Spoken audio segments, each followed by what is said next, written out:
আজকের এই গল্পটি একটু মনোযোগ দিয়ে শুনবেন, কারণ আজকের এই গল্পটি আপনার সারা জীবন কাজে আসবে।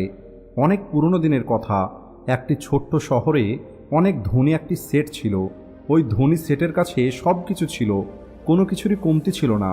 ওই সেট ওনার জীবনে অনেক সফলতা অর্জন করেছে। যে শহরেই ওই সেটজি ব্যবসা করার জন্য গেছে, সেখান থেকেই সফল হয়ে ফিরেছে।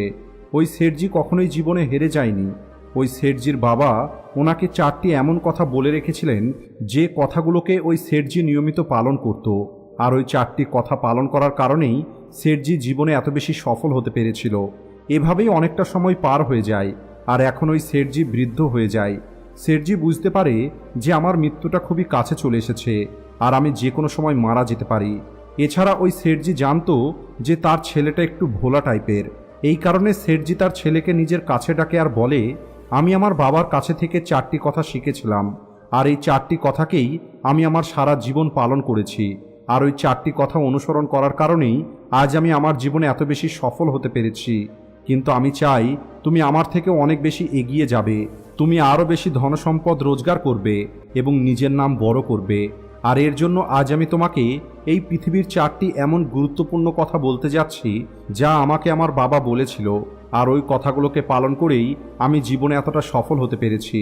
আর এখন তুমিও যদি এই 4টি কথাকে তোমার জীবনে পালন করো, তাহলে তুমিও তোমার জীবনে অনেক বেশি সফল হতে পারবে। এরপরে ওই সেটজি বলে, সবার প্রথম কথাটা হলো কাজের মধ্যে ছায়াতে যাবে এবং ছায়াতেই ফিরে আসবে। দ্বিতীয় কথা হলো নিজের বাড়ির চারপাশে চামড়ার বাঁধ রেখে দেবে। তৃতীয় কথা হলো খাবার সবসময় মিষ্টি করে খাবে। এবং চতুর্থ কথা হলো নিজের স্ত্রীকে সবসময় বেঁধে রাখবে। এটা বলেই সেটজি নিশ্চিন্ত হয়ে যায়, কারণ সে জানতো তার এই কথাগুলোকে তার ছেলে অবশ্যই পালন করবে। আর কিছুদিন পরে ওই সেটজি মারা যায়। আর নিজের বাবা মারা যাওয়ার পরে ওই ছেলেটি এই 4টি কথাকে একটি কাগজের মধ্যে লিখে নেয়, যাতে সে এই 4টি কথাকে কখনো ভুলে না যায়। আর এরপরে ছেলেটি ওই 4টি কথাকে নিজের জীবনে পালন করা শুরু করে।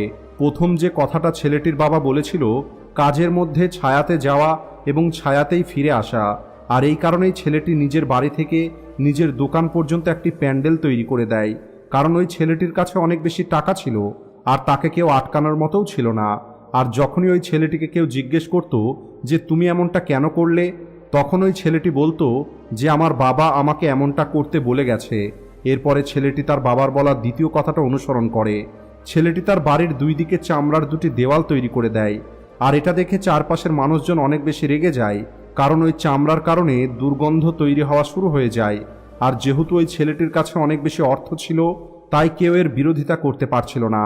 ছেলেটির বাবা তৃতীয় যে কথাটা বলেছিল, খাবার সবসময় মিষ্টি করে খেতে, এই কারণেই ছেলেটি তার স্ত্রীকে প্রতিদিন খাবারের মধ্যে কিছু না কিছু মিষ্টি তৈরি করতে বলতো।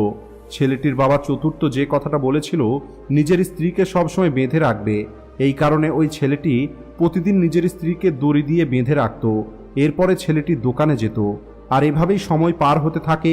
আর ওই ছেলেটির জীবনটা ধীরে ধীরে নষ্ট হতে শুরু করে, কারণ ওই ছেলেটি তার বাবার বলার প্রত্যেকটি কথার ভুল অর্থ বার করেছিল, আর সেই অনুযায়ী কথাগুলো পালন করছিল।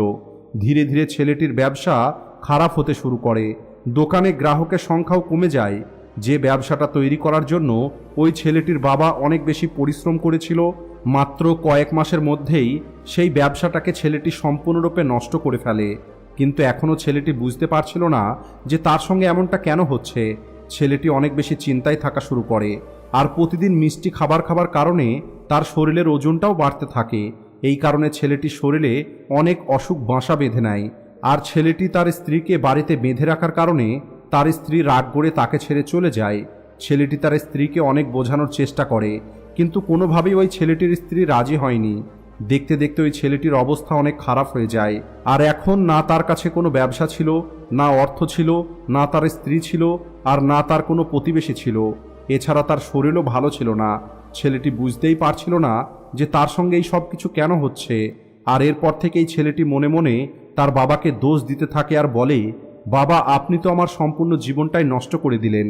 আপনার ওই 4টি কথা পালন করতে গিয়ে আজ আমি সর্বস্ব হারিয়ে ফেলেছি।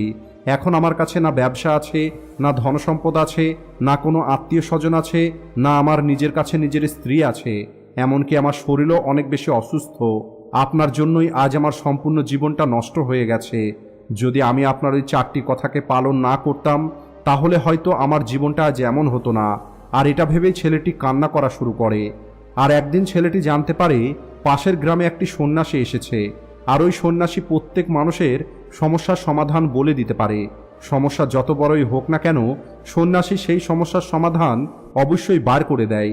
এটা শুনে ছেলেটি ভাবে, একবার ওই সন্ন্যাসীর সঙ্গে দেখা করি, হতে পারে আমিও আমার সমস্যার সমাধানটা ওই সন্ন্যাসীর কাছেই পেয়ে যাব। আর এই আশার সঙ্গেই ছেলেটি ওই সন্ন্যাসীর কাছে গিয়ে পৌঁছায়। আর সন্ন্যাসীর কাছে গিয়ে সন্ন্যাসীর পা ধরে জোরে জোরে কান্না করা শুরু করে আর বলে, গুরুজি, এখন আপনিই আমাকে বাঁচাতে পারেন। আমার বাবা তো আমার সম্পূর্ণ জীবনটা নষ্ট করে দিয়েছে। আজ আমার যে পরিস্থিতি, এই সব কিছু আমার বাবার কারণেই হয়েছে। আমার বাবা আমাকে যেমনটা বলেছিল আমি তেমনই করেছিলাম। আমি একটি ভালো ছেলের মতো বাবার প্রত্যেকটা কথাকে পালন করেছি। আর দেখুন আমার বাবা আমার সঙ্গে কি করেছে। উনি মারা যাবার আগেও আমাকে ভুল কথা শিখিয়ে গেছে, আর তার পরিণামটা আমাকে আজ ভোগ করতে হচ্ছে। এরপরে ওই সন্ন্যাসী ছেলেটিকে বলে, সবার আগে তুমি চুপ করো এবং তোমার সমস্ত কথা আমাকে খুলে বলো। তোমার সঙ্গে কি হয়েছে? তুমি এভাবে কান্না কেন করছো? তোমার এই চিন্তার কারণটা কি? এরপরে ছেলেটি সেই কাগজটিকে গুরুজির হাতে দিয়ে দেয়, যে কাগজে ছেলেটির বাবার বলা 4টি কথা লিখে রেখেছিল। গুরুজি ওই কাগজটি খুলে পড়া শুরু করে। আর ওই কাগজে লেখা কথাগুলো পড়ার পরে জোরে জোরে হাসতে শুরু করে। আর ওই ছেলেটিকে বলে, তুমি কত বড় বোকা! তোমাকে তোমার বাবা এই পৃথিবীর সব থেকে অমূল্য জ্ঞান দিয়ে গেছে, কিন্তু তুমি এই জ্ঞানগুলোকে বুঝতে পারোনি। আর তুমি বলছো তোমার বাবা তোমাকে ভুল রাস্তা দেখিয়েছে। তোমার বাবা তো তোমার পরীক্ষা নিচ্ছিল। যদি তিনি চাইতেন তাহলে এই সমস্ত কথাগুলোর অর্থ ভালোভাবেই তোমাকে বুঝিয়ে দিতে পারতেন, কিন্তু তিনি চেয়েছিলেন তুমি এই কথাগুলোর অর্থ নিজেই খুঁজে বার করো। আর আমি তোমার থেকে বড় বোকা আজ পর্যন্ত কাউকে দেখিনি। যার কাছে পৃথিবীর এত মূল্যবান জ্ঞান আছে, সে কিভাবে এতটা মূর্খ হতে পারে? যদি তুমি এই কথাগুলোর অর্থ বুঝতে, তাহলে তুমিও তোমার বাবার মতোই ধনী হতে, খুশিতে থাকতে এবং তোমার জীবনটাও অনেক সুখে কাটত। কিন্তু তুমি এত বড় মূর্খ যে তুমি তোমার বাবার কথার ভুল অর্থ বার করেছো। আর এই কথার মধ্যে উনি তোমাকে যা বলেছে তুমি সেগুলো করা শুরু করে দিয়েছো। যদি তুমি এই কথাগুলোর অর্থ বুঝতে পারছিলে না, তাহলে তুমি কোনো জ্ঞানী মানুষকে জিজ্ঞেস করতে পারতে, কোনো একটি জ্ঞানী মানুষের কাছে থেকে এই কথাগুলোর অর্থ জানতে পারতে। এরপরে ছেলেটি বলে, গুরুজি, আপনি কি বলতে চাইছেন? আমি কি আমার বাবার কথাগুলোকে সঠিকভাবে বুঝতে পারিনি? যদিও এই কথাগুলোর মধ্যে বোঝার কি আছে, কারণ উনি তো সব কিছু পরিষ্কারভাবেই বলেছেন, আর আমি সেই কথাগুলোকেই সেভাবেই পালন করেছি। তাহলে এখানে আমি ভুল কি করলাম? এরপরে গুরুজি বলে, এখানে যে কথাগুলো বলা হয়েছে এই কথার পিছনে একটি গভীর অর্থ আছে, যে অর্থগুলো তুমি বুঝতে পারোনি। এই কারণেই তোমার জীবনটা আজ এমন হয়ে গেছে। কিন্তু এখনো সব কিছু শেষ হয়ে যায়নি। তোমার কাছে এখনো সময় আছে। তুমি যদি চাও আজ থেকে পরিশ্রম করে পুনরায় তুমি তোমার জীবনটাকে পরিবর্তন করতে পারবে। এরপরে ছেলেটি বলে, ঠিক আছে গুরুজি, দয়া করে আপনি আমাকে এই 4টি কথার অর্থ বুঝিয়ে দিন। এরপরে গুরুজি বলে, তোমার বাবা তোমাকে বলেছিল কাজে ছায়াতে যাবে এবং ছায়াতে ফিরবে। এর অর্থ হলো তোমাকে সূর্য ওঠার আগেই দোকানে পৌঁছে যেতে হবে এবং সূর্য ডোবার পরে তোমাকে বাড়ি ফিরে আসতে হবে, যাতে তুমি দোকানে বেশি সময় দিতে পারো, যাতে তোমার ব্যবসাটা আরও বড় হতে পারে। কিন্তু তুমি তো এই কথাটির ভুল অর্থ বুঝেছ। তুমি তো তোমার বাড়ি থেকে শুরু করে দোকান পর্যন্ত একটি প্যান্ডেল তৈরি করে দিয়েছ, যাতে তুমি ছায়ার মধ্যে আসতে পারো এবং ছায়ার মধ্যে যেতে পারো। এখন তুমিই বলো, তুমি কি তোমার বাবার ওই কথাটির সঠিক অর্থ বুঝতে পেরেছিলে? এটা শোনার পরে ছেলেটি জোরে জোরে কান্না করা শুরু করে। আর ছেলেটি বলে, গুরুজি, আমারই ভুল ছিল। আমি আমার বাবার এই কথাগুলোর ভুল অর্থ বার করেছি, আর এই কারণেই আজ আমি শেষ হয়ে গেছি। আমি সত্যিই অনেক মূর্খ। আমার বাবা আমাকে অনেক মূল্যবান জ্ঞান দিয়ে গেছিলেন, কিন্তু আমি সেটা বুঝতে পারিনি। এরপরে গুরুজি দ্বিতীয় কথার অর্থটা বোঝাতে গিয়ে বলে, চামড়ার বাঁধ দেওয়ার অর্থ হলো তুমি তোমার বাড়িতে কুকুর অথবা বিড়াল পুষে রাখবে, কারণ এগুলো তোমার বাড়িকে চারিদিক থেকে রক্ষা করবে, যার কারণে তোমার বাড়িতে রাখা সম্পদ সুরক্ষিত থাকবে আর তুমি নিশ্চিন্তে দোকানে কাজ করতে পারবে। কিন্তু তুমি এই কথার অর্থ কি বুঝেছ? তুমি তোমার বাড়ির দুটো দেওয়ালকে চামড়া দিয়ে ঘিরে দিয়েছ, যে কারণে চারিদিকের দুর্গন্ধে তোমার প্রতিবেশীরাও নিজের বাড়ি ছেড়ে অন্য কোথাও চলে গেছে। এরপরে গুরুজি তৃতীয় কথার অর্থ বোঝাতে গিয়ে বলে, মিষ্টি করে খাবার খাওয়ার অর্থ হলো যখন তোমার অনেক বেশি খিদে পাবে তখনই কেবল তুমি খাবার খাবে, তার আগেও খাবে না, তার পরেও খাবে না। যদি তোমার খিদে না থাকে আর তুমি যদি তখন কিছু খাও, তাহলে তুমি কখনোই ওই খাবারের গুরুত্বটা বুঝতে পারবে না। ওই খাবারটা কখনোই তোমার মিষ্টি মনে হবে না। ওই খাবার যত ভালোই হোক না কেন, তুমি ওই খাবারের গুরুত্বটা কখনোই বুঝতে পারবে না। কিন্তু যখন তোমার অনেক বেশি খিদে পাবে, সেই সময় যদি তোমাকে শুকনো রুটিও দেওয়া হয়, তাহলেও সেই খাবারটা অমৃতের থেকে কিছু কম মনে হবে না। সেটাকে তুমি অনেক ভালোবেসে খাবে, আর ওই খাবারটা তখন তোমার মিষ্টি মনে হবে। আর এই কারণেই তোমার বাবা বলেছিল খাবার মিষ্টি করে খাবে, যাতে তোমার স্বাস্থ্য ভালো থাকবে। কিন্তু তুমি এই কথাটার ভুল অর্থ বার করেছো, আর তুমি রোজ মিষ্টি খাবার খাওয়া শুরু করেছো, যে কারণে তোমার ওজনটা বেড়ে গেছে, আর এই কারণে তোমার শরীরে অনেক রোগ প্রবেশ করেছে। এরপরে গুরুজি চতুর্থ কথাটির অর্থ বোঝাতে গিয়ে বলে, স্ত্রীকে বেঁধে রাখার অর্থ এটা নয় যে তুমি রোজ দড়ি দিয়ে তোমার স্ত্রীকে বেঁধে রাখবে, বরং এর অর্থ হলো যখন তোমাদের মধ্যে কোনো একটি কথা নিয়ে মতপার্থক্য তৈরি হবে, তখন তুমি তোমার স্ত্রীর হাতটা ছেড়ে দেবে না।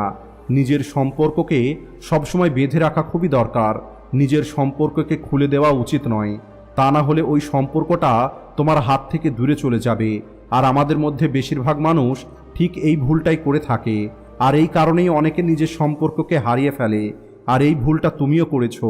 তুমি তো তোমার স্ত্রীকে দড়ি দিয়ে বেঁধে রেখেছিলে, তাহলে সে কি করে তোমাকে ক্ষমা করবে? আর এটাই হলো কারণ যে তোমার স্ত্রী তোমাকে ছেড়ে চলে গেছে। তুমি তোমার স্ত্রীর সঙ্গে যেটা করেছো সেটা ক্ষমার যোগ্য নয়, কিন্তু তোমাকে তোমার স্ত্রীর কাছে ক্ষমা চাওয়া দরকার, কারণ তুমি অনেক বড় ভুল করেছো। আর তাই তুমি যাও আর তোমার স্ত্রীর কাছে ক্ষমা চাও। আর এই ছিল ওই 4টি কথা যা তোমার বাবা তোমাকে বোঝাতে চেয়েছিল, কিন্তু তুমি এই প্রত্যেকটি কথার ভুল অর্থ বুঝেছো, আর এই কারণেই তোমার অবস্থাটা আজ এমন হয়ে গেছে। কিন্তু এখনও তোমার কাছে অনেক সময় আছে। যদি তুমি আজ থেকেই এই 4টি কথাকে সঠিকভাবে পালন করা শুরু করো, তাহলে তুমি তোমার জীবনে আরও একবার সেই সব কিছু অর্জন করতে পারবে যাই কিছু তুমি হারিয়েছো।